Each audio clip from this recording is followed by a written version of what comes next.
Pulivendula Vontimitta ZPTC ఉప ఎన్నికలు ప్రారంభమయ్యాయి. ఉదయం 7 గంటల నుండి సాయంత్రం 5 గంటల వరకు పోలింగ్ జరగనుంది. పులివెందులలో 11 మంది, ఒంటిమిట్టలో 11 మంది పోటీలో ఉన్నారు. పులివెందులలో 10,601 మంది ఓటర్లు ఉండగా 15 పోలింగ్ కేంద్రాలు ఏర్పాటు చేశారు. ఒంటిమిట్టలో 24,606 మంది ఓటర్లు ఉండగా 30 పోలింగ్ కేంద్రాలు ఏర్పాటు చేశారు. బ్యాలెట్ పేపర్ ద్వారా ఎన్నికలు జరగనున్నాయి. 14న ఫలితాలు విడుదల చేయనున్నారు. పోలింగ్ కు 1,400 మంది పోలీసులతో భారీ బందోబస్తు ఏర్పాటు చేశారు. 15 పోలింగ్ కేంద్రాలను అత్యంత సమస్యాత్మకమైనవిగా గుర్తించారు. వెబ్ కాస్టింగ్ తో పాటు సీసీ కెమెరాలతో భద్రత ఏర్పాటు చేశారు.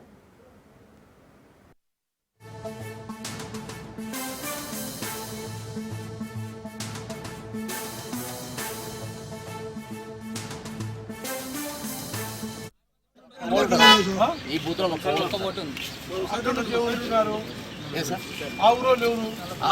తెలియదు సార్. మా ఊరు 632 ఓట్లు సార్. అదే ప్రాబ్లం మాకు.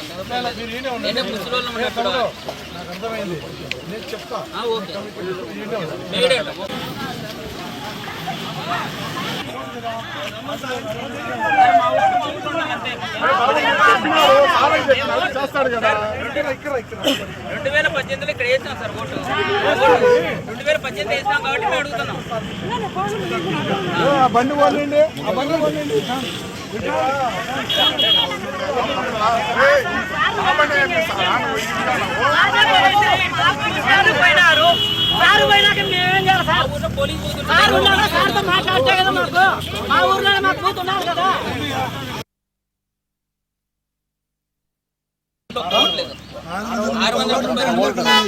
ఈ బూత్ లో ఒక్క ఓటు ఉంది. ఆ ఊరు మాకు తెలియదు సార్. మా ఊరు 700 ఓట్లు